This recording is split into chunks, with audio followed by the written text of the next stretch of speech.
Hi, so we're here today talking to Chris Laing in the UK. He has been a personal trainer for some time. He runs his own business with his wife, Karen, Fit School Limited. In the UK, he is a parent, an avid golfer, and an adult gymnast, which is why I started to follow him from his social media videos. With all that, Chris, I will let you introduce yourself, buddy. Check this out. Shrunk. Where and what is your sweat equity? What measures are you prepared to invest in yourself? Because that's what it is, folks. A higher quality of life and improvements in your quality of life and your health are an investment. Newsflash, everybody, you're always on a diet. I want you to view this as mental fitness. As we all know, aesthetics are not health. If we're absolutely honest, anyone that embarks on a diet is looking to reduce their body fat, not their weight. Weight is just mass. I can take 5 kilos off you with a chainsaw. You won't be any healthier, but you'll have reached your goal. Thank you, Richard, and thank you for having me on the podcast. So, yes, I find it very strange when people say that I'm a gymnast, because even though I don't consider myself to be a gymnast by any stretch of imagination, I've been doing it 10 years now. It's the 10th year doing it. So, yeah, I mean, I started personal training back in 2002, met my wife in 2007, 2006, and did my own thing separately until we moved to Essex, where we're based now. And I have since then, I have 2 strings to the business. One, it's Fit School Limited, as you mentioned, where we have group classes, now kids fitness as well. My wife does prenatal, postnatal, and she does some Pilates too. And I do more of the run club, the PE. I've got my own PE class, which I created. And then in the new year, we have some sort of smaller events. So we have group sessions where we have like a fitness festival where you have a half day with us doing various forms of exercise. But then outside that, hobbies. I'm mad for the hobbies. I love golf. I love gymnastics. And I just love movement. I'm a lover of the school of movement, like yourself, Richard. It all sounds good, man. You say you're not a gymnast. I've watched some of your videos, dude. You do a damn sight more than me on the bars and everything else. I wish I could do that kind of stuff. But I think because I always compare myself to the 18-year-old version of myself. Right. I think I'm so far removed from some of those moves. But then, as my coach said, he says, to be honest, Chris, he said, you may not even have been doing that when you were that age. So all you can do is go one step further than where you are now. And that's a great philosophy for anyone who wants to train in anything they're doing. Just try and go one step further than where you currently are at. And I mean, a bit of backstory about gymnastics is that I'd always wanted to get into gymnastics. I love the way gymnasts move. If I was being fickle, I like gymnasts' physiques as well. I thought that looks like they're doing something really well. So I want to copy what they're doing. That makes sense. I can see why you think that. Yeah, I know. But then when I started it, I couldn't believe how bloody hard it was. It's the hardest thing I've had to do. It is. There's several reasons why it's difficult. One is because it's talking about degrees of movement for an exercise to feel really easy, to feel almost impossible. Then I got to the age of 31, 32, and there was an adult gymnastics class happening around the corner from where my son was going to a class. And I thought, you know what, I'll just go ahead and have a look. And the coach grabbed me and he went, "Yeah, come and have a go and see how you feel." And the first session, I've never been in so much pain in my entire life, and that's not a badge of honor. That's just down to the fact that I thought that I was fit and strong, and I was fit and strong and active, and I was exposed to so many things that my body just said, "What on earth are you doing to me?" We don't do this often. It took about 2 or 3 years before things stopped hurting. Right. I hurt everywhere. And again, the trainer hat on me says, "Well, obviously, Chris, you're overtraining. You're overloading your body." And okay, yeah, I get that, but at a basic level, it's because I just wasn't fit enough. I wasn't fit for that particular activity. So it took a few years to get used to it, and now I can do more adventurous moves, such as you've seen it on the bars. I can do handstands on the P bars. I can go around the giant bar. I can do assaults and handstands, and they are getting more comfortable. I mean, just to caveat this, at the start of our gymnastics session, we do a 20-minute, almost like a parkour session, where you've got to run over obstacles for 20 minutes non-stop. When I first did this, I could only do 5 minutes at a time. Right. And the 5 minutes would destroy me. I'd be destroyed in different ways. My grip strength would go. I'd start to have dark thoughts about the fact that, A, I'm not very fit and what's going on with my body. But also my digestive system would get into serious discomfort because it wasn't used to so much jostling around. Sure. And that took a while to calm down. Luckily, that is better now. And I can now eat slightly closer to that session before the inevitable happens, if you know what I mean, without getting too much into it. But that was happening for about 2 or 3 years. And it got to the point where I couldn't eat within 6 hours of my session. Right. Yeah, I couldn't eat at all. My body was in honestly, my body was in trauma for 6 hours before and after I did gymnastics. So that's now gone. Thankfully, my body's got used to it. So anyone out there who want to try gymnastics, that's a great advert for giving it a go. Hey, I all the more respect for you, man, because I was having a play last year with a friend of mine. She's over in the UK. I was looking for something to do in my spare time. Well, spare time. I had a bit more time in the gym than I would normally like with clients being a bit low on the ground. And she goes, have you ever tried doing anything gymnastic? I went, probably not since I was a child. No. And I'm 40 now. I was 39, 40 then. He goes, see if you can get your giant ass to do a handstand unsupported. I'll give you 8 weeks. He goes, you've got to hold it for 5 seconds. I managed it over 8 weeks. But like you said, the idea of doing just the shoulder mechanics to hold, I'm 18 and a half stone.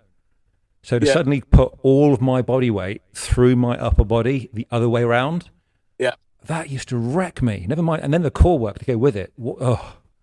So yeah, when you say the bars, honestly, I've never had a go at them, but respect, man. I followed your progress, actually. You just reminded me. Yes, I did it, the handstand sequence. I thought to myself, he's on a journey. And I tell you what, because I did something similar. I thought, you know what, I'm going to try and give a handstand a go. And this is before gymnastics, and I just couldn't get used to it. And I now know why. Is that there's subtle nuances that make it either easier or harder.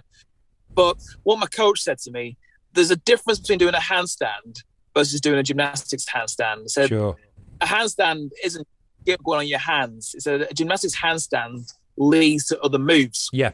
So he got me to be in the right position so I could maybe do a straddle with my legs, which means your legs go out and down to the side. Sure. Or it led into a sequence of maybe a handstand into a forward roll, into a somersault, into a cartwheel. So they must flow into one or the other. And if you haven't got control in one of those elements, you can't then flow into the next one. Right. And I realized that, again, I was getting my ass handed to me every single week, and I still am. And that's why I like gymnastics. It keeps you humble. You realize that I've got a long journey to go on to be even close to improving. Sure. I'll never be anywhere like some of the guys are on TV, and I've got no interest in doing that. But it's just, I like the learning journey that it keeps you humble because there's so many elements to that. But when I look back at when I first started, I couldn't even hold a handstand, which I can now. I couldn't even do somersaults forwards and backwards and upstarts and the bars, all those moves I couldn't do. And now I can. I think, well, you know what? At least I've got over that hurdle. Yeah. But, it's honestly, you're never too late to start, but it's something which, and you might know this as well, in our industry in fitness, there's a lot of things that do wind me up that we buy into fads, and they are watered down versions of their core element. Yes, I agree with you. And absolutely. I won't say the name for it, but it's a certain movement called something flow. All right. And everything with flow after it, in my opinion, is a bastardized version of something which we should be doing like years ago. Yeah.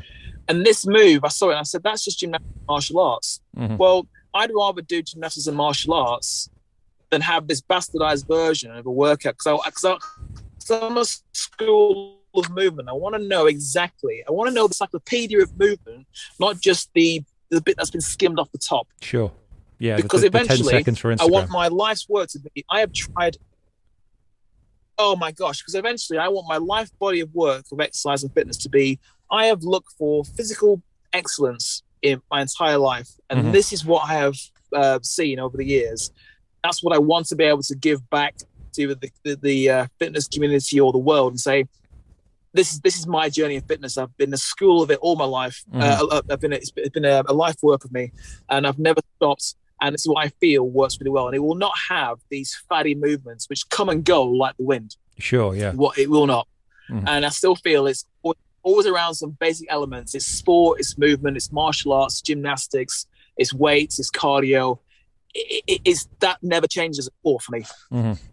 So you and I were talking before we hit record on this, and we're gonna really get into the whole working with kids and the attitude towards fitness for youth and all that in a bit. But what got you into personal training? And then you must have done that for quite some time before you started to specialize to a degree in working with children. Yes, I did.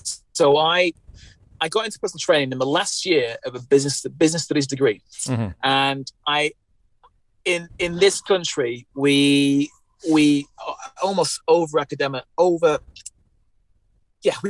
overemphasize the academia with a lot of people who possibly need to look at other pursuits. I'm not saying that people shouldn't go to university or look for further education. It's not that. It's that in many ways we need to find out what we enjoy first, and then figure out how to make that work in a commercial or business setting. Yeah, I appreciate not everyone has that in their mind. So I went to university, did a business studies degree because it was a thing to do. Did pretty well. I didn't find it too challenging, but what I hated about it was that it was taking me away from my first and foremost passion, which was sport and exercise. And I think again, when I actually applied for a sports science degree course, and I think a friend of mine said, "Oh, there's no money in that, Chris. No, do business instead." And how should I follow my gut and gone with it? Because had I done that, I maybe would have got into it a lot sooner. But anyway, we are where we are. I was at university, hated university life, hated the drink culture and the drug culture and the lack of exercise. And I decided in my last year, I'm going to retrain straight after and go into health fitness. So I qualified as a PT in 2002, straight after my degree course. And I worked down in London for about 3 or 4 years. And I was kind of just putting in the craft, finding my craft and putting in some hard work in the trenches, as we do when you start off with the PT qualifications. That went on for about 5 or 6 years. And then after a while, you get the itch where you think, this isn't really right. I mean, I do like this, but not this version of it. So I've got to figure out where's my part to play in this, and where am I going to sit doing this the rest of my life? And what I realized is that I actually love sport. I saw exercise as a conduit to sport and movement, and not a separate thing altogether. Right. I found it very strange that there was this gym fitness going on, but it didn't lead anywhere. Where people who want to get themselves gym fit, but not then do other things with that, whether it's go on a bike or hike or whatever, or do martial arts. And that sat with me for a little while. And then when we had kids and got married in 2008, our son was born in 2010. Then life opened different doors and opportunities, because all of a sudden I'm in the parenting circle, and we realized that there's a lot of parents out there who are in a similar boat to us, who they were active previously, they weren't now active, and they wanted to figure out how to incorporate activity into their day-to-day life. And that's kind of how Fit School started, that we thought we need to be more than just trainers or a Pilates teacher or a sports coach. We need to figure out how we can help families stay fit and active. And that's generally how Fit School kind of progressed. But alongside that, my passion for sport didn't stop. And then when my son was old enough, I said, "Do you want to do athletics? Because I think it'd be a good thing for you to try out." He did. And the club asked if I wanted to help out because they were short of volunteers. And so that's now what led me to becoming a coach. And to be honest, it's the best thing that I have done for my business, because I kind of shied away from it, but I knew that I wanted to at some point give something back to the kids and the sporting community, but I just didn't want to commit to the parents. I mentioned earlier to you, dealing with parents and the red tape and my Johnny's cold, but I haven't met any like that, because they come to the track and it's cold anyway. Now it's bloody freezing. Yeah, sure, December. And most turn up. Yeah, most turn up and they love it. So I've been proved wrong. So that's now where I'm at with athletics coaching, personal training, Fit School as a business. And we are now getting into schools now, where there's a private school around the corner, and we're starting a club there of athletics with them. And they want us to do that twice a week. And then there's another 3 schools in their group that they run, and they want us to do that with them as well. So hopefully it's another arm on our business to grow and expand. But there is demand. There is a lot of demand, and lockdown sped that up. But a lot of kids, unfortunately, they're not into a conventional sport. They haven't got many options. With athletics, they see it as a stepping stone to doing other things, or be it doing that sport themselves. So some maybe want to do long jump, or maybe high jump, or hurdles, or 60-meter sprints. But otherwise, they can use that as a medium to do other things. Okay. So I know from following your social media, things like that, and things we've talked about, it seems like you're always fighting a little bit when it comes to the education establishments and working with kids. I think from what they expect from anyone who works with them and their children, with the attitude and the effort they're prepared to give to you. Is that the case? In terms of they're like, oh, do this for us, but we can't fund it and we can't really help you. We can't give you time. Oh, wow. With the funding. Yeah. So the funding part, I'll come back to that. But yeah, with regards to expectations, I think a lot of it is maybe not entirely the school's fault, where they have a lot of plates they're spinning. And I think their available sort of resources or bandwidth to commit to a sport program is very limited. So they often don't put enough behind it to be able to, for you to be able to get much out of it. Right. So they might say, well, you've got half an hour in the morning, between 8:30 and 9 o'clock. How often is that? Well, maybe once a week, and then we'll see how things go. And I'm thinking, if I was a client and they offer me that amount of commitment, that'd be red flags. Sure. So that's kind of where I feel schools don't really understand what is needed to really drive us forward, and that leads to the funding part.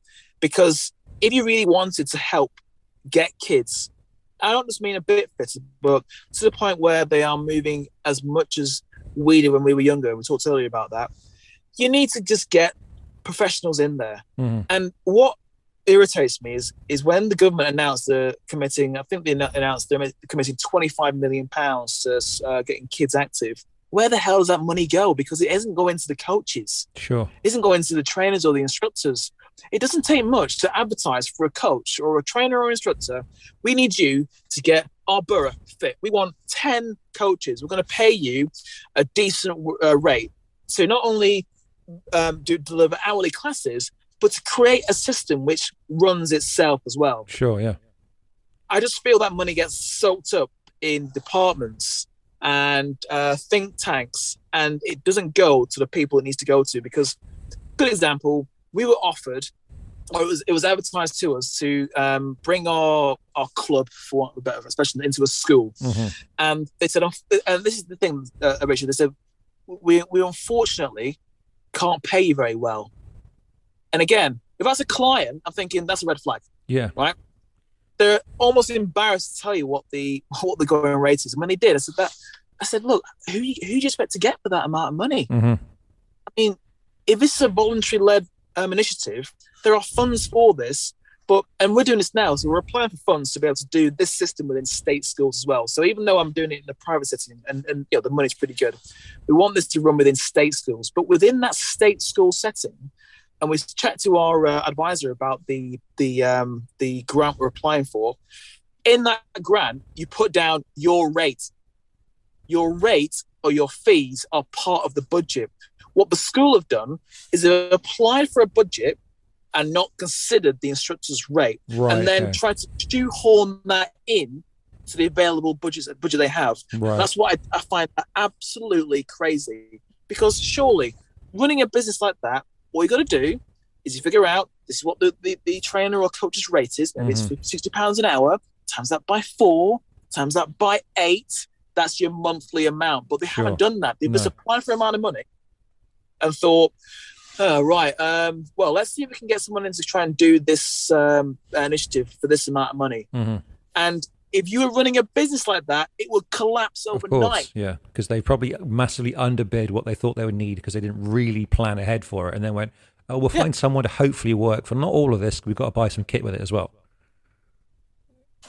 I find it crazy. I mean, the other thing which I think they don't get is that if you're running it yourself as a business, you look at areas where you could perhaps probably top up that rate. And a good example is this woman wanted to charge £20 a session for a coach to come in and coach the kids. And I said, I'm not being funny, but I can't do that. I haven't got the time, but that's ridiculous. Take out costs, take out tax, take out the travel time. That rate is insane. Yeah. But from a business perspective, you need to get the parents to contribute towards that amount. So this is a sort of flat no, but you need to see where you're leaving money on the table. And even the guy who's advising us on this budget, he said, you need to make sure that you are charging your rate. He said, there are so many people out there who don't because they feel embarrassed or they don't want to say to a parent, it's going to cost you X amount of money, or a school. He said, schools, I've dealt with schools for 30 years. He said, schools are tight, Chris.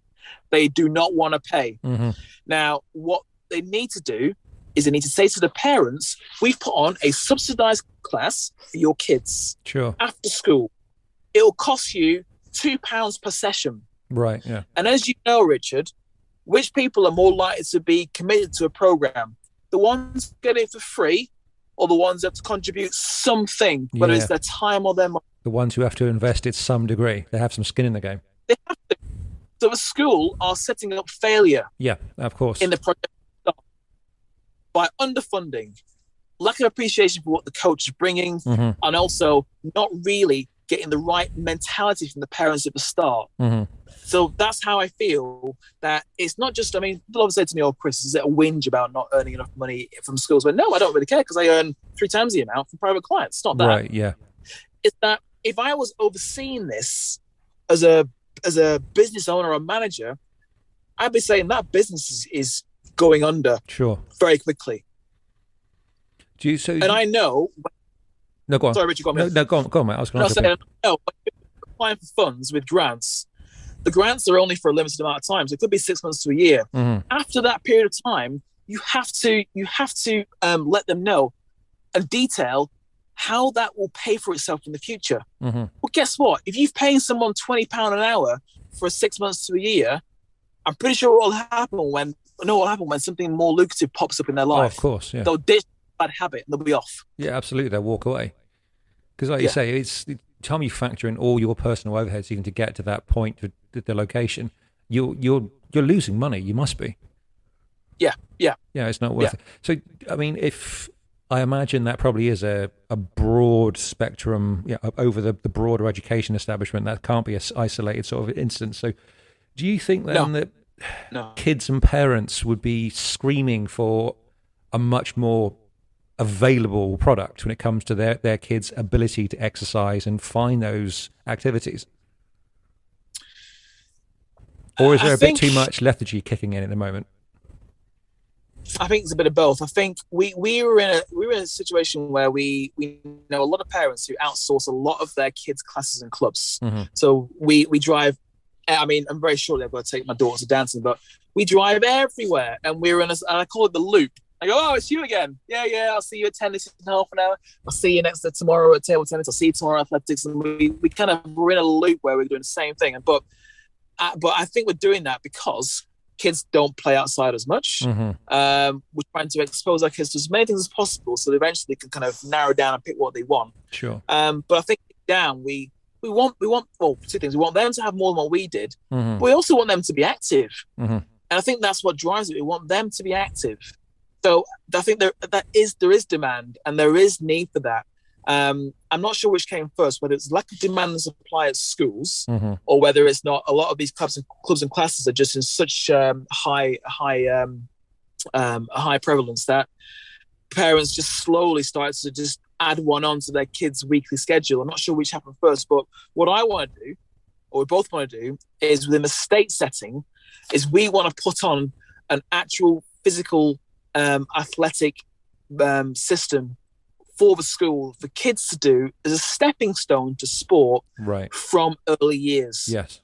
Because I think what some schools do now is they start to offer sports, and kids are almost at a point where they either can do it and they're fine, or they can't and they say, not for me. Yeah. I am not sporting. And they're not introduced to just play an activity for the sake of doing it and for enjoyment and the rest of it. Exactly. So exactly. Would I be wrong then in saying that for a lot of school children then that it's almost being left to parents to like you said, outsource exercise and activity and enjoyment for all of that's sake, rather than rely on a school environment? 100% correct. A client of mine, his kids are 14, and he's got twins at 15 and a 13, 14-year-old. And he said to me from early on, Chris, do not trust the school for anything. You do it yourself. And at the time I thought, yeah, I know what you mean. And again, even though our school is great, he's absolutely right. Unless you are able to not outsource, but do things that the school isn't doing and mop up the areas where they maybe don't focus on, you cannot leave anything, and I mean this, anything, to the school. It has to be down to the parents, and unless they do that, then you're throwing the dice. You're rolling the dice. You really are. Even private schools. So his kids go to private schools, some of the most prestigious private schools in the country. And he said, even private schools, Chris, you have to keep an eye on them. And it's just a nature of the beast when you have more kids in the same place doing all the same thing. Sometimes the kids may fall out of the system. So you have to make sure that you're keeping an eye on things. But you need to do things yourself. You cannot rely. And I feel it's harsh saying that. I'm going to go up the schools because they have so many things to do. Sure, yeah. But you cannot rely on the school to take care of your kids. Definitely for exercise, no chance.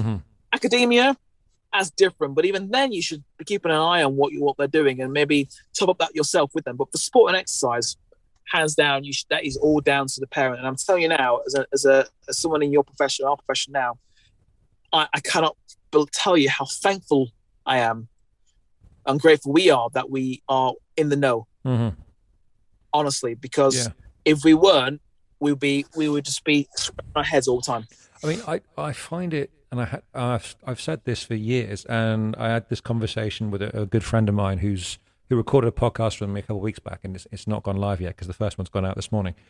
That I find it bizarre that physical education, not sport, but physical education can be the only topic in a school's curriculum where there's no requirement of a pass. Because it shouldn't be a case of you get kicked out during the various seasons to play football, rugby, hockey, cross country, tennis, whatever. But it should be, you've got potentially, as I would see it, there should be space within the curriculum to go, right, we're going to be taught nutrition and lifestyle and exercise for exercise value, all the kind of things you would expect a would-be personal trainer to be taught. All those topic variations. It's one of those things in my head that I can't get around.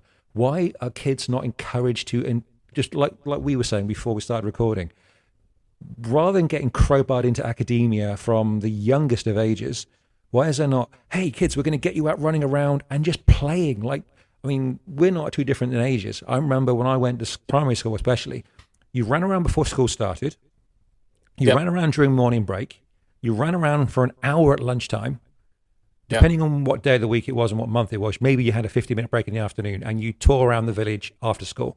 And you probably had PE some days as well. The amount of physicality you got crowbarred into your day was awesome. But I also think, looking back to when I went to school, childhood obesity was not a topic to worry about because it wasn't a topic to worry about.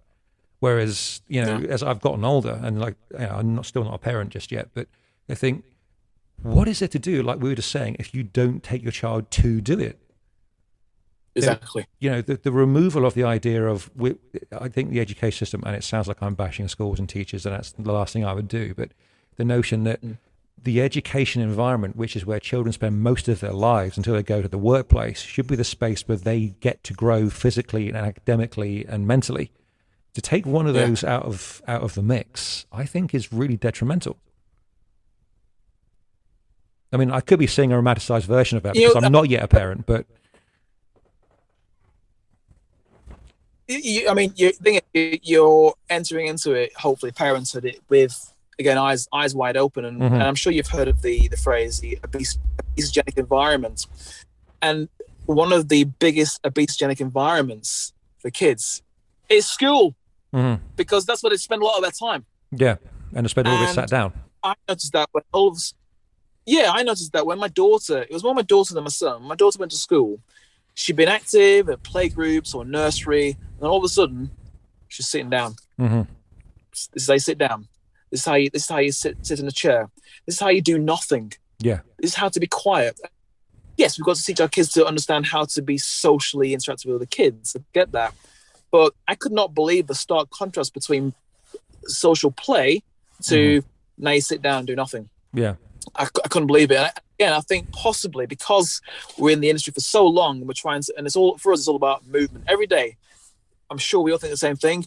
Movement, movement, movement. And then all of a sudden, your own flesh and blood have absence of movement. You think, that doesn't really fit right. Because again, if that was a client of mine, I'd be trying to encourage them to move more. Sure. And so I feel that, again, we are working against the tide to a certain degree, because unfortunately, most schools are like this. But I still feel that there needs to be, again, I think you're right about the standard, because I've said this many times before to friends of mine who are teachers. Once your child can't read or write or hold a pen by the age of, let's say, 6 or 7, there's an action plan. Yeah. There is extra homework. There's teacher support. There's all these things that are happening. But yet you can go, and this is in swimming. This is in swimming.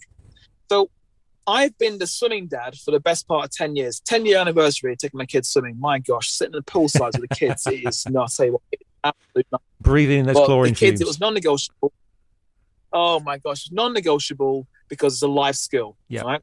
And I was sat watching my son and daughter swimming in a session, and he just started swimming at school as well. And he said, "Oh, Daddy, I'm now here twice a week because for this term we're swimming." And I said, "It's interesting because you're now 9 years old, and this is the first year that, unless I had taken you swimming, you're now swimming outside of the session." Yeah. And yeah. I said, "Are other kids there who can't swim?" He went, "Oh yeah, there's quite a few with armbands."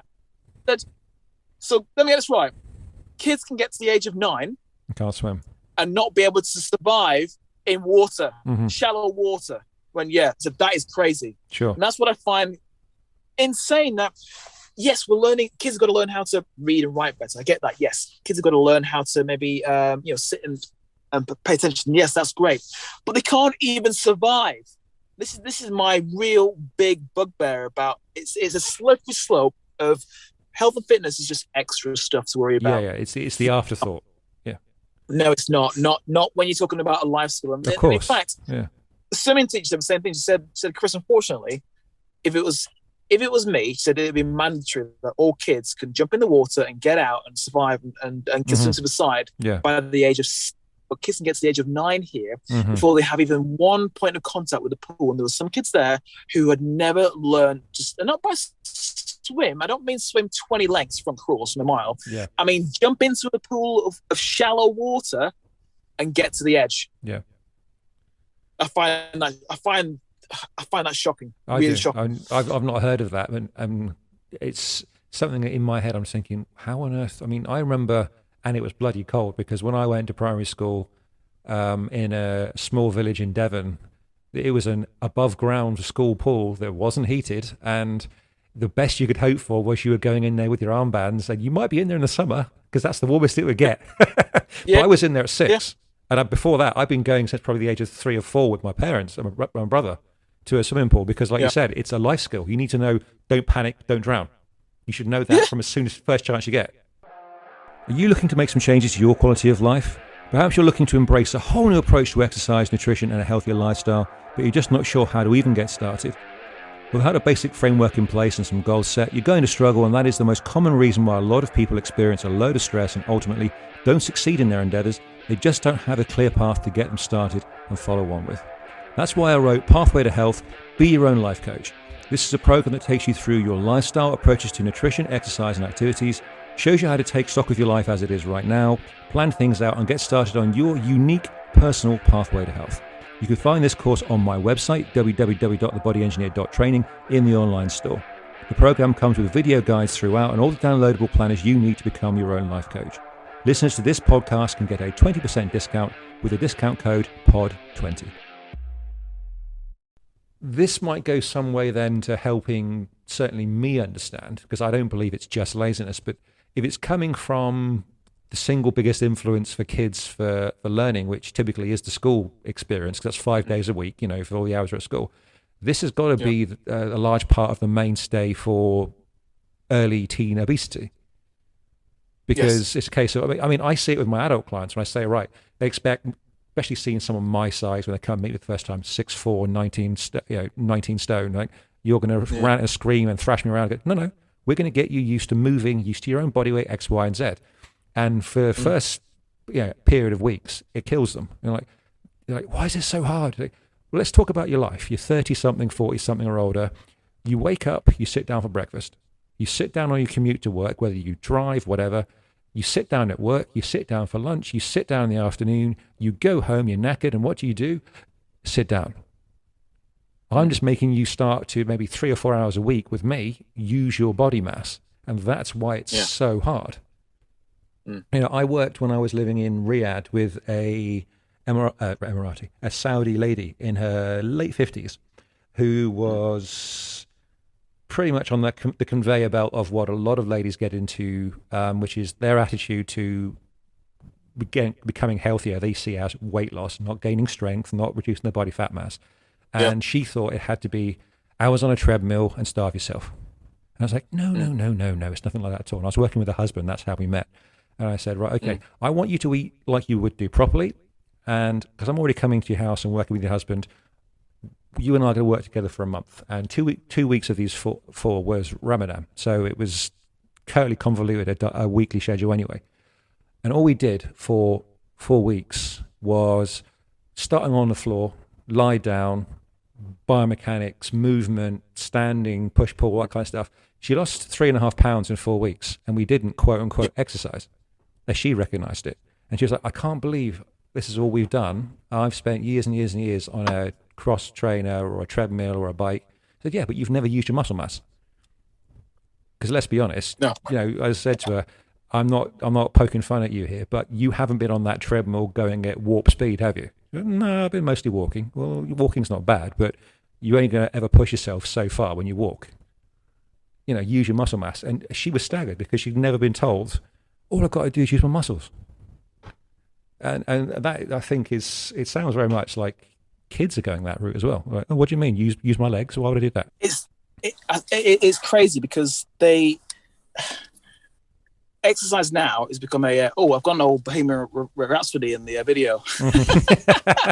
For those of you obviously listening to this, Chris has actually sat outside the car outside of his home in the UK because his children are in the house back from school, and I'm sure it's a very noisy environment. So this is, as you said, via car cam.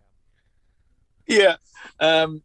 Because we've now started to prescribe exercise, it's become so far removed from just basic movement that it is a strange concept for me. I mean, I have two modes of thought on this. One is meet people where they're at. That is definitely where I meet most people. But part of me thinks, all right, at what point did you stop moving around like a person who should move around? At what point did you stop lifting things up? At what point did you stop pushing things and pulling things? All these things which should be happening on a day-to-day basis. We need to kind of get back to basics and feel that we are almost children playing in that environment. I mean, that's one thing I like about gymnastics, that I'm rolling, I'm falling, I'm jumping and learning how to absorb body weight. And again, I feel because we now prescribe it in a setting such as this is the treadmill, this is the cross trainer, this is how to say squat. Yeah, they are great movements, but my goodness me, we need to be just moving better. Sure. And just like you said with that client earlier, it's about reminding them that for some reason slowly started to move less, and all these ways which our bodies are very comfortable at moving at have become slowly less and less and less. And now all that's left for most people is the very controlled movements. And that's why I think a lot of people who say to me, oh, I like using the cross trainer. Okay, is that from a position of safety and comfort, or is that because you just like to just use that piece of equipment? I say, what do you mean? Well, are you picking that because it's the easiest thing for you to do? And for most people, it is. Yeah, now, I'm not saying the cross trainer isn't a great thing to use, but I said for me, the gym is an area where you need to be making yourself feel uncomfortable. It's not a place of comfort. And I'm not saying it should be unpleasant. That's very different. But it should be uncomfortable that you're learning. It's a learning environment. And a bit the same in academia, which links back to what I said earlier. that children go to school and they're gradually pushed and exposed to more strains and challenges. That's how their brains grow. But for some reason, with the physical part of it, we haven't taught that yet in school with kids. It's more prescribed. This is your daily mile. So it's now covered. We have a daily mile at our school. The Daily Mile started in Scotland, where it was an initiative for a school to get their kids active. And every day the kids had to walk or run a mile around a designated circuit around inside the school grounds. And then a lot of schools wanted to try and latch onto that, and they did the same thing. And our school, a year and a half later, said, we're going to do a daily mile. Well, it's now no longer the daily mile, Richard. Right? It is the twice weekly optional mile. So it's Twice not weekly daily. optional. It's not even daily. It's not even a mile now. That's not good, is it? So, and it gets back to about standard earlier. Yeah. So, I mean, as you were telling me again prior to recording, which we talked about quite a lot before we started recording. So let's talk a bit then about the resistance you now see in children when it comes to physical exertion. So I feel there's two levels to this. So the first level is kids who just generally are not used to exerting themselves physically. So they run, they feel fatigued, and they have no idea what's going on with their bodies, and they stop. They are just not used to the feeling of muscular fatigue whatsoever. The second element is when kids start to go through puberty. It hasn't yet quite developed. And that's very different. That's a very different level of fatigue. But this one is more about kids who aren't used to any kind of exertion whatsoever. And their parents will say, it's okay, Johnny, you don't need to do the exercise if you don't want to because it's hard. Yeah, well, guess what? It'll get easier the more you do it. Yeah, exactly. So that's the resistance. Yeah, you'll get more confident and have more energy once you keep doing it regularly. You'll be more exposed to it than me, living outside of the UK as I do. How much... Do you also see the damage at the other extreme then, which are the likes of the Gymshark aesthetic and the idea of the extremes for young adults, young boys and girls going, this is the extremes you should push yourself to. If you're not doing this, you're not trying hard enough, you're not healthy, you're not good looking. Do you see that in any of the kids, the environment that you work in? Absolutely. It's getting worse. The Gymshark thing is a weird one because it's... I thought that was a good thing because we kind of need more functional fitness gear, right? I mean, when we were younger, trying to get fitness gear, it was quite hard to get hold of it. But that's brought that dimension to fitness in general. But it's now become more than that. It's fitness and fashion industry. And the fashion industry is to blame for a lot of the ills we have in society. Sure.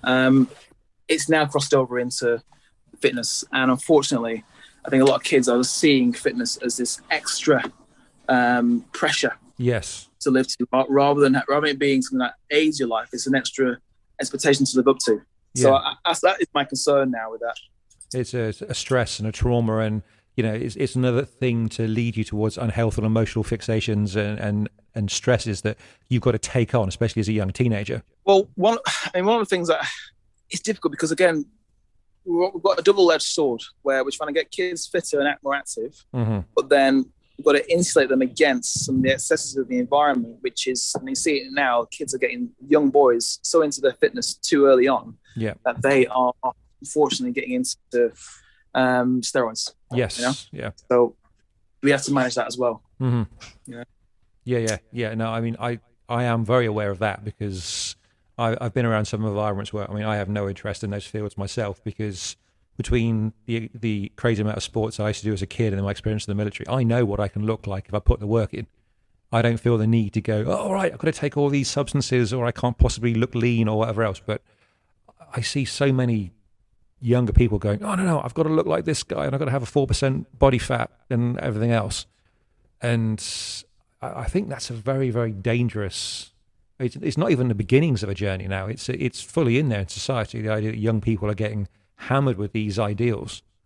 Totally, because what I've noticed with the whole body fat thing is I've got kids who are now saying to me, I mean, I never said it once when I was younger, talking about abs and six packs at the age of 10. 10. So my son's age group, they're saying apparently I'm known as daddy with the abs. Yeah. I do have abs, and I'm 40. Daddy with the abs. It's not a bad label. And and they're talking about it now at their age. And I mean, I've had to have a very short conversation with my son about this, about what abs are, and that he has abs because he's lean, and he now understands why he has abs. Right. Which is good.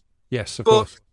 I mean, but a lot of kids, again, as I mentioned earlier, about not being in the environment of fitness and health, they don't know how to explain to their child about body fat, body fat percentage, and body shapes. But unfortunately, their children are going to be picking up on a lot of the things out there from their friends and magazines. Absolutely, yeah. I mean, and that leads into the different attitudes with body image and, disordered eating, which is the current faux trend for saying eating disorders and everything else, and all the things that go with it. We were talking a little while ago about how you've stopped openly advertising like body fat reduction services for men and women. Now you focus just on men, although you're still doing that side of the business for women. Now that's come about, I imagine, because of the stigma of addressing those topics dependent on men or women as an audience. Yes, it's went back about a year ago. We sent out in our newsletter talking about our book. We've written a book, and it's called the Fit School Fat Loss Formula. That's it. Available in all good bookstores, and and it was basically a holistic kind of lifestyle approach to losing some weight by getting healthier. And a lot of it addressed eating habits. A lot of it addressed upgrading your diet. We talk a lot about that. Just getting healthier and making better choices. And then looking at your relationship with food and exercise, and it was on about losing 6 pounds in a week and all that stuff, which does sell pretty well. But anyway, we sent an email out in a newsletter to talk about it, and some of our members didn't like the email that went out. Right. Okay. Yeah. And do you know why they didn't like it? They didn't like it because of how it made them feel. Right. They said they felt as if we were not judging them, but making them feel bad about things that they had not addressed in their lives. And I could not, honestly, Richard, I could not believe what I was reading. And I get that feedback is important for your business. You've got to take it on board, and you do have to, meet the market where they're at. Sure. But part of me thought, okay, maybe there's a different way in for women than there is for men, because I know with a lot of the men I've seen over the years, I can be a lot straighter and blunter with men because maybe they've got less moving parts happening within their struggles than women have. And therefore we thought we need to find a different way to communicate with women, and particularly mums, than we do with men. And with men, it'll be a bit more direct, should we say, and with women, it'll be a bit more nuance. Right. And so far, it's been a wise choice. We've found that most of the women who we've emailed and talked to, they're in a similar place. I'll give you one example. There's a few of our members who are going through the menopause now, and they're seeing people for various, not just physical, but also mental concerns as well, with regards to their eating disorders or self-esteem.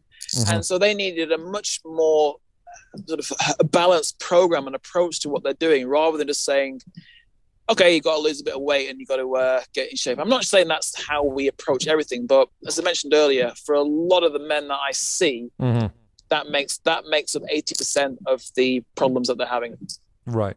So it's an interesting difference between what people, I think, also want to hear, because sometimes direct upsets people because they know it's true to themselves. They just don't want to be confronted with it too soon. Yeah. They want to come to that topic themselves and go, actually, I should address this. I don't want to have it thrust upon me. But I mean, and go on. Yeah. So, and I was saying that and so on the flip side of that with the guys and the men is that a lot of the men who we see, they'll turn around and they'll say to me, you know what, Chris, I appreciate you being straight with me. Yes. Yeah. And because they know that it's not coming from a position of judgment, it's coming from a position of actually care and consideration, because maybe I've been through that myself. Yeah. Whereas I found with some of the women who I've spoken to about it in the past, they can very easily go straight to the oh, he's judging me point of view. Yes, yeah. Very, very easily. It takes a lot longer for the relationship to grow with that with the women that I've talked to in the past before they take it on board. I mean, I've got friends who, and I'll say they do respond in a similar male type way. So I've got a friend I saw earlier, and she has been dodging me for a year because she said, I'm so unfit, I'm so out of shape. And I said, look, you know, you're carrying a little bit too much weight, but here's the thing. You are so busy with your life. Let's try and break it down into small little chunks in the day, in the week. And so I can talk to her openly like that because she knows that I am not judging her. I'm just trying to help her out. Whereas a new client, I'll be much more cautious about telling any woman I don't know very well that I wouldn't use the word overweight. I would say your lifestyle choices aren't benefiting you. Right. And once you address those, you're most likely to lose some weight. Because that's damn obvious. We're not trying to dress up things that aren't actually true. That if most people started getting healthier and started to move more, they'll realize that the weight they're currently carrying is not essential weight. And again, we've probably talked about it in crossing over Facebook posts about the whole fat acceptance movement. Yes. And I don't want to be too derogatory about people who do have certain issues, but most people who are firmly in that camp, if they ate better and address some issues that they have been putting off, they would not be the same weight they are. Yes, yeah, and I very, very much agree with you on that. I think as a concept, the whole body acceptance, fat acceptance, whatever title they give themselves this month, as a collective, I get the sentiment behind it. I don't want to be bullied. I don't want to be harassed. I don't want to face discrimination. And I get that because there shouldn't be anybody that has to endure that kind of mindset. But I think as time's gone on, they've narrowed that as part of the message, and it's become more of an agenda now of appeasement of lifestyles, ignoring medical and scientific fact, and then it becomes a voice for abuse against anybody who wants to address a topic, almost in a political sense. It's no, you can't talk about this. My wife was attacked by a doctor on Twitter. Really? So I've forgotten the exact tweet she was talking about, but my wife was discussing about the health of I'm pretty sure it was a model who was on there, a plus size model. And all my wife said was, this is great for her. However, we work within health and fitness and, for years. And what we would advise people is just, once you get healthier and fitter, you will naturally lose weight. Yeah, and it's what happens. We're not talking about what the actual weight should be, but that will happen. This doctor then went off on a whole Twitter tirade of saying, honestly, Richard, he went on. And my wife was so annoyed. She called me up and said, should I engage? And I said, well, it's not really worth it for our work, so just don't bother. But yeah, she went off and off and off and off and off and off. And the problem you've got is, particularly in social media, or before social media, anyone who had a crazy idea or thought in their head had no way of expressing this to anybody. Sure. And now they can. And not only that, people like your comments. Yes, and they'll so you back have you up. you have a narcissism kicking in. Oh, and they also agree with your comment. Yep, absolutely. So the natural cutoff we had, which was a pen and paper, or people just closing the door and not listening to you, is gone. Yes. You now have 24/7 availability to have an audience who will appease your every whim, and that's why they're popping up left, right, and center. Sure. There's no coincidence why it's all popping up left, right, and center, because no matter what it is, and like you said, there'll be a new thing tomorrow. People can just state whatever they want, and if someone agrees with them, they think, you know what? Yeah, my opinion's valid. But as my dad always said to me, sometimes no one cares what you think. And that's not a bad thing. No, absolutely. On this topic alone, when it comes to body fat and health in terms of the whole human experience to get to a dangerous level of being overweight. It's very strange the time we're in where feelings trump facts. You know, having a conversation immediately makes you an anti something. You are an oppressive presence if you want to talk, which is the exact opposite. You can't have a conversation to even ask someone why they think something because you're a bad person for wanting to have that conversation.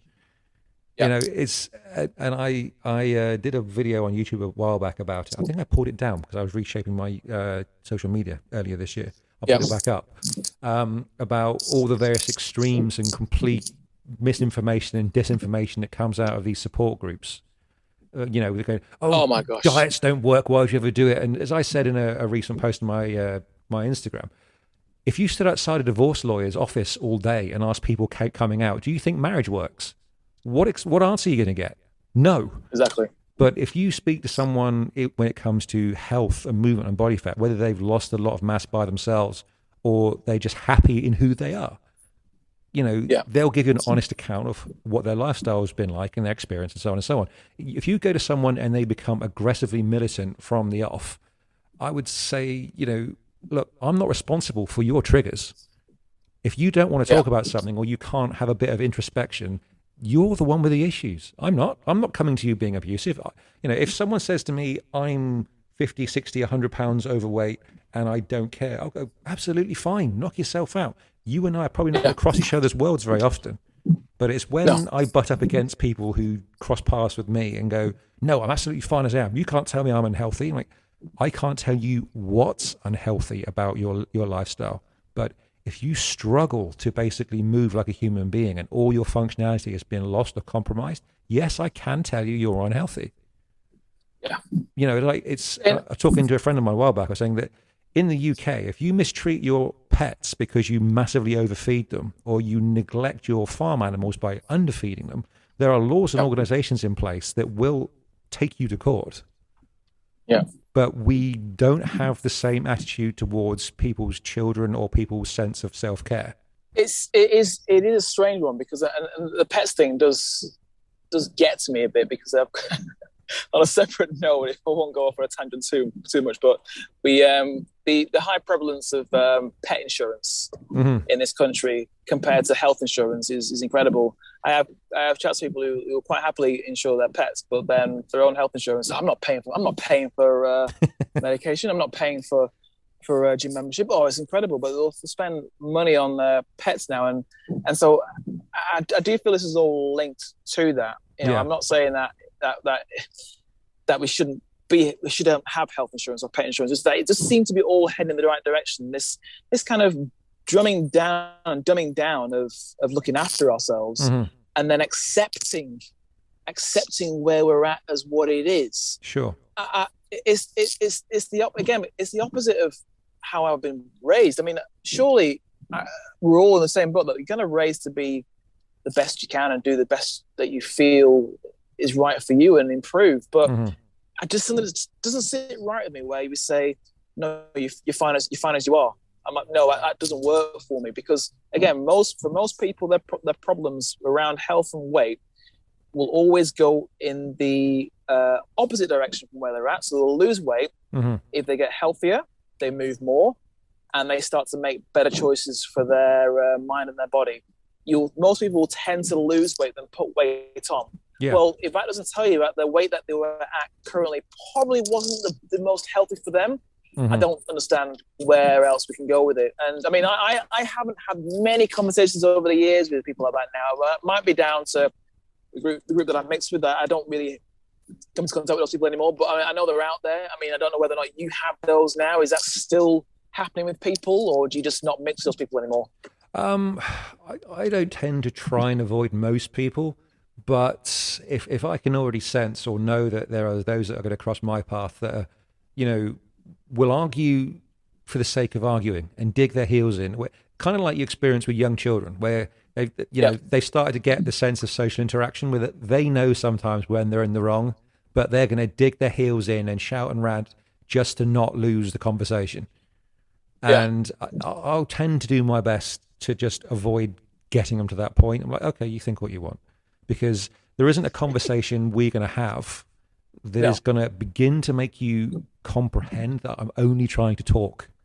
I'm not trying to bully you or abuse you or discriminate you. There's a podcast I listen to called The American Glutton, and it's not as bad as it might sound.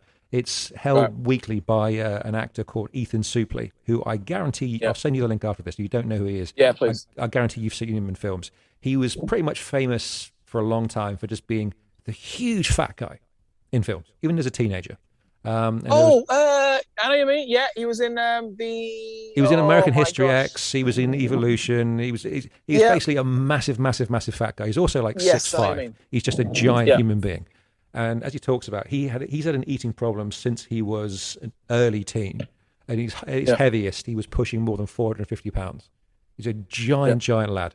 And he's now very, very healthy and very much in shape. And he was saying in a podcast a few weeks ago that he had this lady on, and I forget her name, and I do apologize if we ever cross paths. She's an American lady, and she was wheeled out literally on like Ellen and Oprah and everything else, going, yeah, I love my body, fat acceptance, I'm happy, I'm proud, and everything else. Now, the reason she was on Ethan Suplee's podcast is because over the last 18 months, she's lost, as she describes it, literally the weight of another adult woman. And she's got an ongoing journey. She doesn't know how long it's going to take, and she's going to stick with it, just eating better, eating well, and exercising. And what got her to realize she needed to address herself wasn't conversations. It wasn't people badgering her because her husband didn't care and her family were cool and whatever else. They had a dog at home who was very, very, very clearly on its last legs. You know, we're talking like any day now, we're going to have to take you to the vets kind of situation. And and her husband had gone to work. She lay down on the living room floor to just, rub his head and talk to him. And she realized she couldn't stand up. Oh my gosh. And she had a phone in her pocket, a mobile phone. And she was like, do I call 911 or do I call my husband? And if this happens and my phone's not got signal in the future and I've fallen and hurt myself, am I going to die before someone finds me? And that was the threshold where she suddenly realized, holy shit, I've got to look after myself. And it's watching someone have that revelation. You think it took you to have that shock. If you hadn't have sat down by your dog on the floor, you wouldn't have realized it. No. And one of the things I've realized, and I'm also aware, buddy, that you're out and about taking your daughter out, so I'm not going to keep you too much longer. Oh no, it's just good. We're in traffic. Oh, cool, right. One of the topics when it comes to adult obesity and sense of self-care that I find interesting, and I think maybe you and I should have another podcast in the future to talk about this, is the difference when it comes to men's and women's attitude towards obesity. Because I can reel off names and examples of actors and chefs and celebrities that have lost a lot of weight, and they get nothing but praise from men. They're like, cool, awesome, man, great, you're a good example. And you look at women who have done the same thing. We can talk Rebel Wilson. We can talk, damn it, singer Adele. And other famous women who, the second they begin to display physical change for their own health, they get nothing but abuse from other women, because there's a segment of society for them that see that someone else's success or achievements is somehow derogatory back at them. You're poking fun at me, or you're insulting me because not all women should look like that or can achieve it, or blah, blah, blah. You think, no one's saying that but you. Men don't turn around to women and go, you should be like Rebel Wilson. It's other women telling you that. This is again, we could open the road on this topic alone. And I'll give you this example, right? There's a couple of people that I follow and listen to on relationship advice and men's advice, women's advice, blah blah blah. And one of them, there was she's an ex. She calls her an extreme feminist. There's a name for it, but she's an ex-feminist, and just means that she's no longer foaming at the mouth at men being to blame for every single ill in the world. And she said she can't believe it. And she's now pointing out where she was possibly too extreme in the past, and also how women can be as detrimental to women's successes as men can. Right. And her example was that she said there's a lot of women out there who are telling other women, you go, girl, you don't need people in your life, you don't need a man, you do it yourself. And then she said, and what happened was when she got married, she got attacked by all those women who said, oh, yeah, but you should be by yourself. Why are you settling for a man? And she couldn't believe this dynamic, how it changed. That she met someone, she was happy, she felt better, but no, she wasn't. Apparently she wasn't allowed to be happy. She wasn't allowed to have these thoughts and these feelings. It was all, it was almost as if the group turned on itself. Yeah. And this is exactly the same for when people the whole world turned on Adele. Sure. I was like, Adele? You kidding me? I mean, why is this? But I think a lot of it is the capital she built up beforehand. If people look into her and think it's all right for her, it's all right for me because it's all right for her. Yes, yeah, and I would agree. I think. Yeah, I mean, I think. Yeah. Go on, sorry. No, I said I think because I think what we do is we we accept it not because it's good, but because it makes us feel better. Sure, yeah, it's like, oh, well, I'm like that, they're like that, so therefore our status isn't too different. Yes. And then, I mean, like when Adele was pictured in her in that black dress at an official photograph for her birthday, she'd gone from being the last public photograph at an event where she was the size that she was, and then what was it? A year later, she's now this size. Yeah. And it was like, oh, yeah. Her male fans and some women were like, you look awesome, fantastic, you've done this for yourself. Yeah. And then there was everybody else who sort of weighed into her and wanted to, throw hammers at her and everything else. And you think, she's not come out and said, all women should now put in the effort I've put in. You should try and be blah, blah, blah. She didn't come out trying to sell 1,400, bullshit supplements a la Gwyneth Paltrow and everything else. She just said, I've been shut away with my kids, with my trainer, and I'm happy for me. Rebel Wilson said the same thing. She didn't come out and say, I want all of you to look at my example and copy me, or you're a lesser woman. No. I think it's a bit of an extension for the derogatory sense of image that women put on other women from the fashion world and the beautician kind of environment, cosmetics. It's like, you should look like this, dress like this, date this man, wear these clothing, have this waist size. And if you don't, you're somehow a lesser person. I mean, again, we could open the road for, I tell you what we should do, genuinely, mate. Let's have a conversation in the future and have your wife involved, because she'd obviously be able to weigh in from the perspective of a woman, because you and I can talk about this from what we observe, but she would have a front row seat, as it were. Oh, she agrees. Yeah. Because she said women are very quick. And this comes down to, and I know some people might balk at this, but the toxic femininity, when the feminine goes to excess, and excess is reputation destruction. Yes. And when women go too far, or there's too much of an excessiveness within them, and it happens in men as well, but it's more with women. They want to destroy the reputation and the credibility of other people. Yes. And you see this in Twitter, you see this a lot. It's straight down the jugular. And I think even though we see it in our industry in health and fitness and weight loss, it's also prevalent in many other factors. And again, when this woman who explained about the fact that she now was happily married, and all of a sudden, women turned on her. What are you doing? You're a sellout. Well, hang on a second. She's just done something that she makes her feel good. Surely you should be celebrating that. No, because now all of a sudden you've now left the group, and so then I want to make sure that you're the outsider. Yes, you're not welcome anymore. Yeah. You're the bad person. And again, it's this whole reputation destruction, which I see within. So we're going to harm you. Oh, completely. I mean, I was still perplexed by the whole Adele thing, even to this day, because even somebody posted a picture of her. There was two pictures side by side on Facebook. One was with Adele in a previous size, and one now. And the caption read, Adele was a beautiful person then, she's a beautiful person now. Her losing weight doesn't make her any more beautiful inside or out. Love yourself whoever you are. And I thought, okay, I don't even know where to start with this. I mean, no one's saying that you shouldn't love yourself as a larger person or a smaller person. All she's saying is that Oh, I mean, in fact, she's not saying anything. Someone has taken those pictures Yes. and attached the meaning they want to attach to it. Yeah, absolutely. I totally get what you mean by that. I mean, it's a strange state of affairs where someone doing something for the improvement of themselves is seen to be an affront to other people who are never going to cross paths with this person. No. You know, it's I don't know if you've had, I don't know, you're a busy guy and you've got a family, had any kind of time to read into the whole investigation into Instagram's algorithms and Facebook and everything else.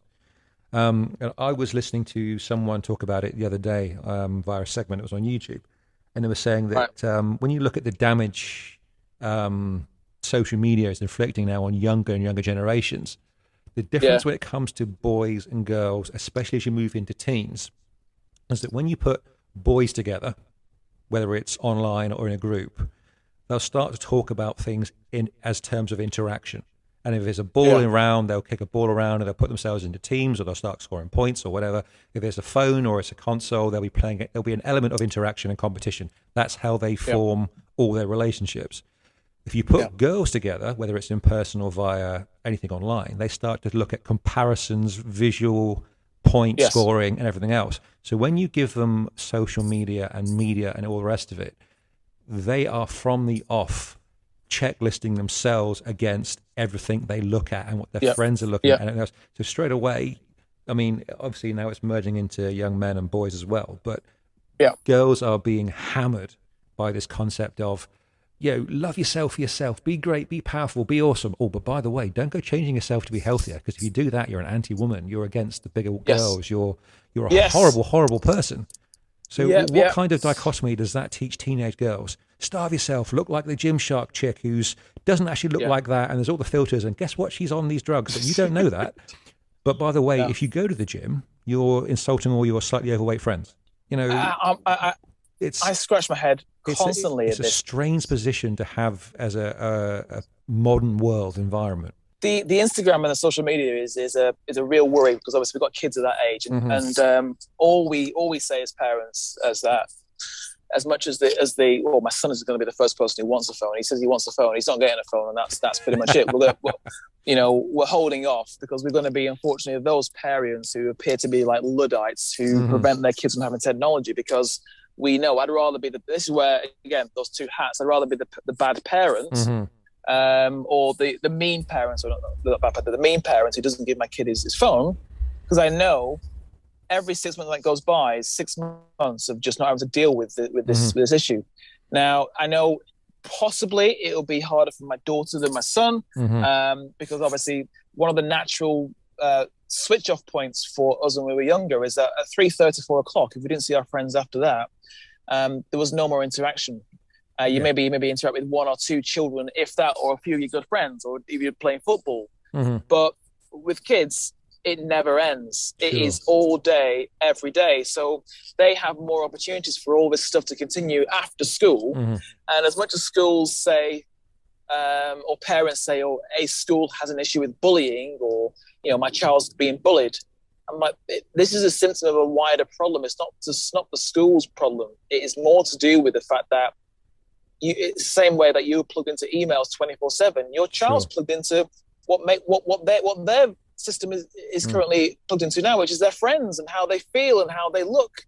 That never ends. If you don't switch it off for them, then that's going to just blow their minds over the next few years. I think you and I should invest some money, Chris, in bringing back the Nokia 3310. That'll fix it all. When you are the second person today I've said that to. When you can only store 30 phone numbers and you can only send 2 lines of text, that's your lot. Yeah, I know. But that, again, that's your natural cutoff. That when you run out of text, you run out of credit.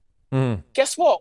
No more thoughts are in my head. I had nothing more to say. But when you have endless amounts of credit and data, and I mean, I'm currently changing my phone over to like a SIM only, and the amount of data I'm getting is enough data for a small country.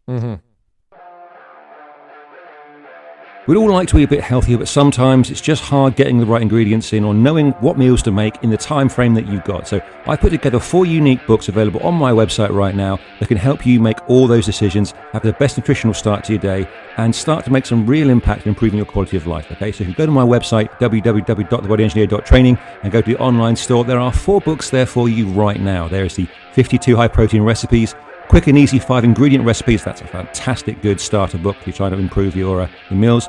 Your go-to vegan recipe book and the keto guide, okay? All available for $14.99. Listeners to this podcast get a discount if you use the code POD20. But yet it's a quarter of the price I'm paying for my monthly amount. I'm thinking, this is craziness. I still remember my first mobile tariff where I had 20 minutes a month and 10 texts. That was my first Motorola tariff. I saw a meme, I don't know if it was a meme or a take from someone's Twitter post of the day, which genuinely cracked me up to the point where I screenshot it and sent it to my wife. And it was, I told my kids the other day that way back in the day, it used to cost me 10 cents to send a text message. And they said, no, you're lying. Back in the first days of mobile phones, like, no, it costs, I could only send 10 for $1. I was like, no, they used to, I was like, yeah, back when you used to get charged a lot. No, I just feel that we, as much as, and I guess we do it now with clients, I guess you do it the same with clients that you've got now, is that I'm often encouraging my clients to have those times where they put down the technology or to zone out, to recover. Step away from screens, Yeah, it's even more important for kids. And unfortunately, we're not. They've snuck under the radar because kids see their phones as entertainment gadgets. Mm-hmm. Because we don't want to forego them having entertainment gadgets, we are happy for them to have them, when actually we need to see them as what they are. They are communication devices. Yes. Now, we first and foremost, and we want our children to communicate in good ways, mm-hmm. and also to communicate in other ways. So we also want them to have a break from communication. Yeah, absolutely. And as a company at school who are really good at internet security, mm-hmm. and for kids, and they came out and they said a couple of years ago, our concerns are that kids are getting phones given to them, and it's the equivalent of leaving your front door open 24/7 for your kids. Mm-hmm. So a lot of you parents here would never allow your kids to walk home from school, but you'll give them a phone and allow them to have access to anyone they want at online. Any time, online. No, and he said, ask yourselves that. It's a dangerous time to be. I mean, I was listening to an Trigonometry's podcast. I think it was last week. It's on YouTube. Yeah. I do like those guys. I like them. One of the most recent ones. They're talking to a psychologist called Richard Gannon. Gannon, Gannon. And he was talking about that. And before he started talking on topic, one of the presenters was saying, "Did you know that Instagram are looking at making a kids version to be more attractive to young children?" And I was like, holy shit, that doesn't need to be a thing. But Richard Gannon was saying, you think about what extreme narcissistic traits it is to take selfies all of the time. And it's such a common thing now that if you stop in the middle of the street and you've got your phone at arm's length, you've got it on a stick, people will walk around you.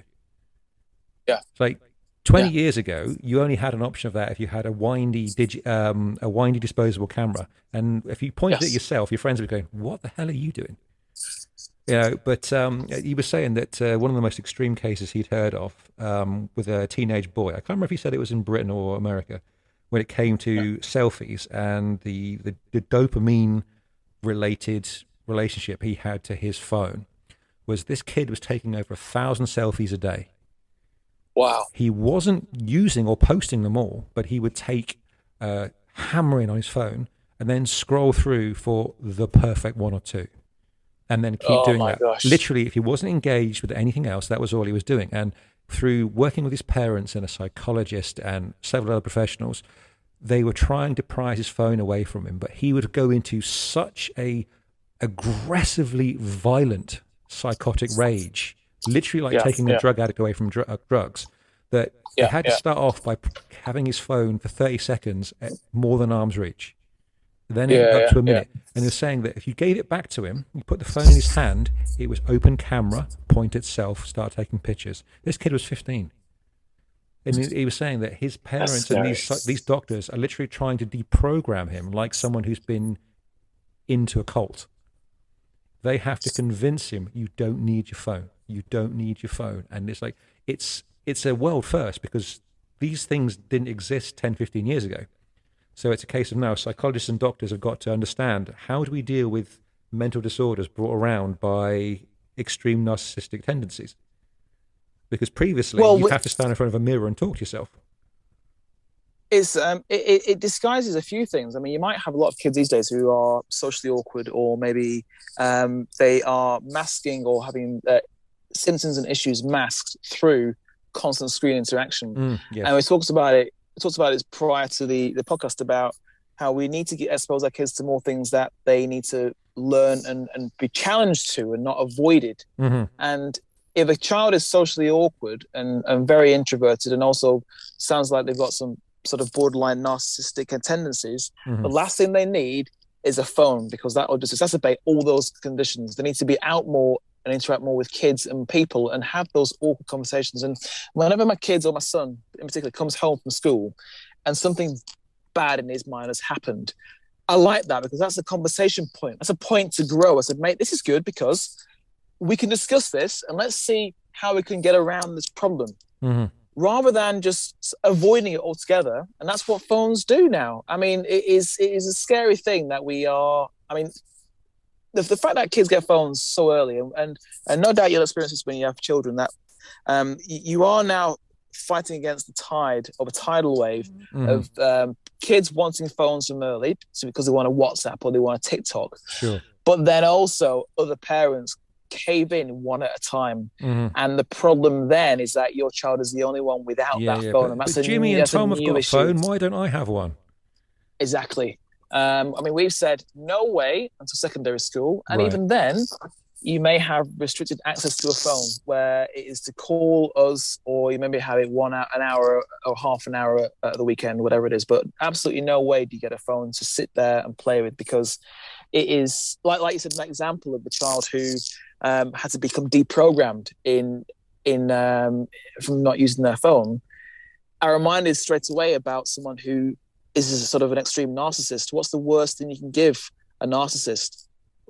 A lack of attention. Sure. And that's what that phone is when that phone's taken away from him. All of a sudden, that's his world and his life, and his meaning is through that phone. So I really worry of the next generation of kids which we are creating, which is they aren't moving around very much. That we have pushed down physical exercise and activity way down the priority list. And then last but not least, they are interacting with a screen more than they interact with people. Yes, yeah. You know, I see snippets of this because I've got clients who've got kids who are now in that loop now, where they said they won't even call their friends. They just text. Sure. Yeah, no, it's craziness. It's strange, isn't it?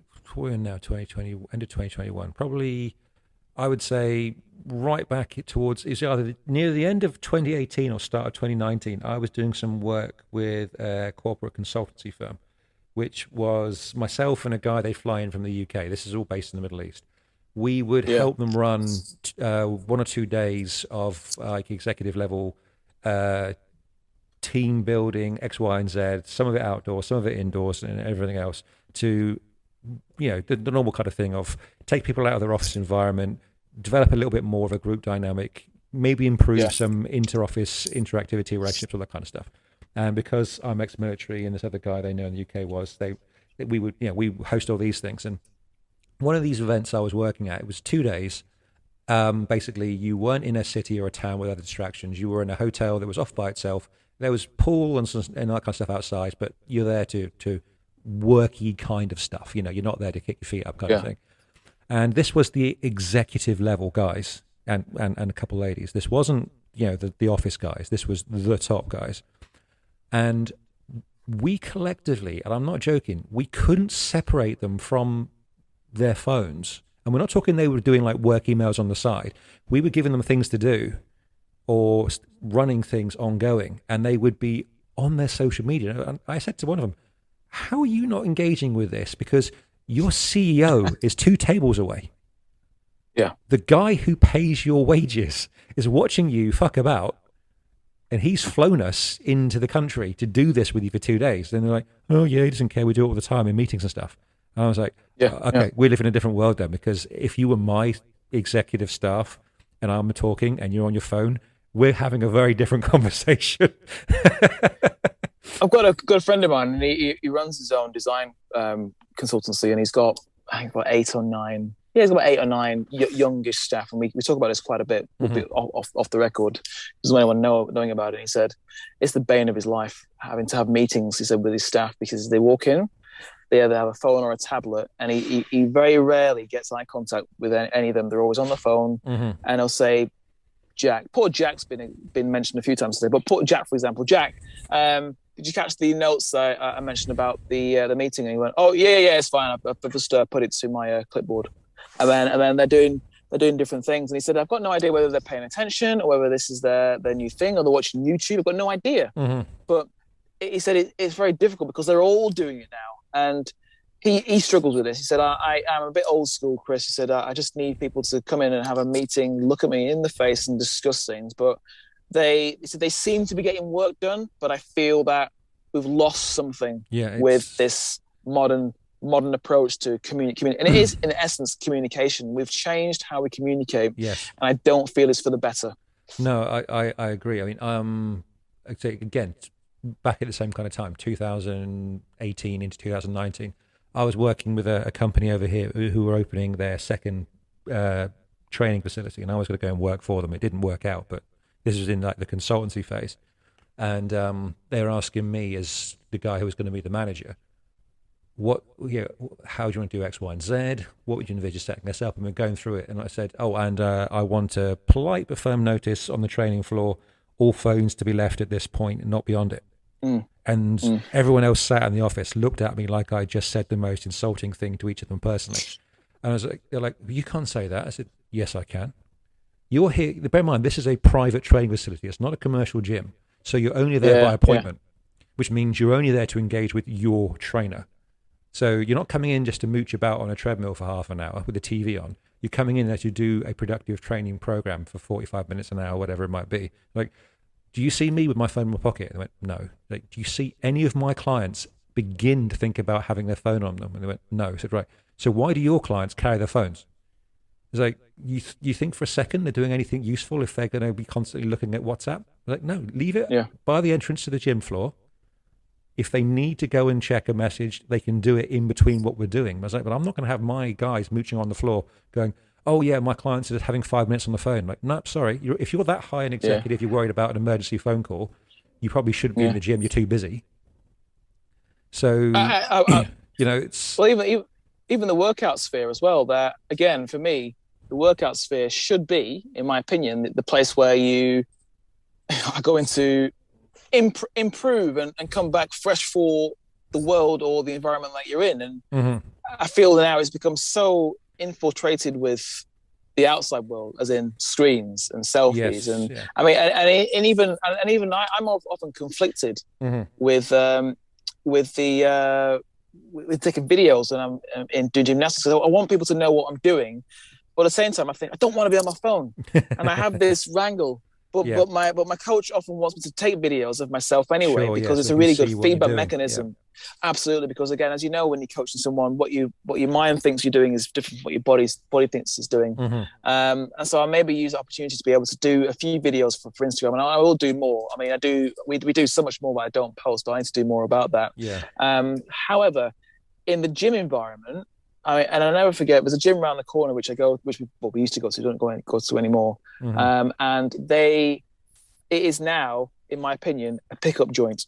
That's what it looks like. I can see that. It's a Chigwell based. I'm not sure you know what Chigwell's like in Essex, Richard, but it's a Chigwell based gym. I've heard of it.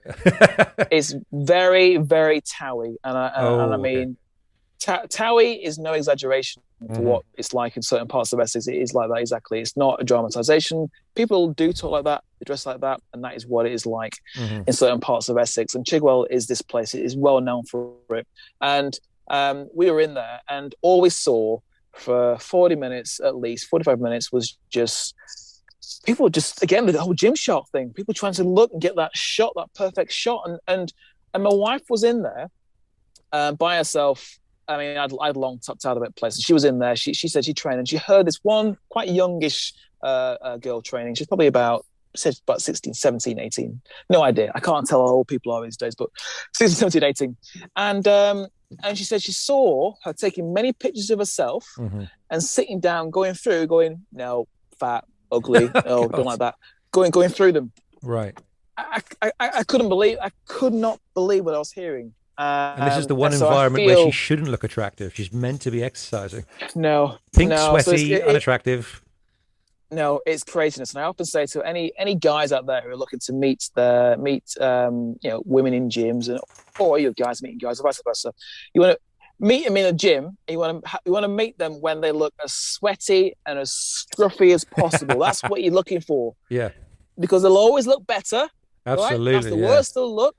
But not only that, if someone's in there and they don't care about what they look like, I guarantee that person's a keeper because they won't be too into their looks. Absolutely, right? yes. I can agree. They're guaranteed because they're there for their workout. They don't care who's watching them. And like we said earlier about, you can spot someone about how they walk and what they dress with regards to their intent of how they work out. If someone's in their workout gear, they don't care what they look like. What you think of them is irrelevant. They're there for a reason. And I guarantee they'll be the kind of people who you want to hang around and probably work out with in the future. Oh, I would absolutely agree with that. I mean, yeah, I say the one environment where you're meant to look an absolute mess is in the midst of and when you finish your working out. If you've done anything productive, you should look a state. And there's no other way around it. You should have a heightened body temperature. You should be red-faced, sweaty. Your hair's a bit of a mess, or not in my situation because I'm lacking it these days at 40. But you should look a bit of a mess, like you said. And if someone catches your eye in that environment, that's probably a good thing. But, but cool. Right, buddy, I have really enjoyed talking to you, and I'm fully aware you're busy as a guy whose kids are home from school, and I kept you for an hour and a half. So I'm really grateful for your time.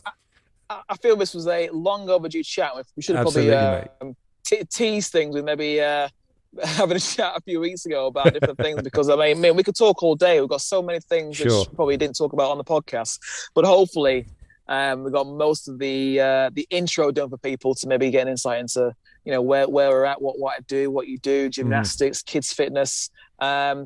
I'm passionate about the kids fitness side. I really am. I feel as if we want to offer a solution to that problem. I don't know how much we will be able to touch the sides, because the problem is, as we've explained, is more endemic than people realize. It's a real deep issue which won't be resolved through a few little policies here or there. But yeah, I mean, if we could do this again, let's talk more about particularly women attacking other women. Let's do that. Genuinely, mate. Let's set up sometime mutually in the near future, because even if we don't put it online for a little while, let's set up a bit of a round table kind of environment and have that conversation, because it'll be good to get it out there.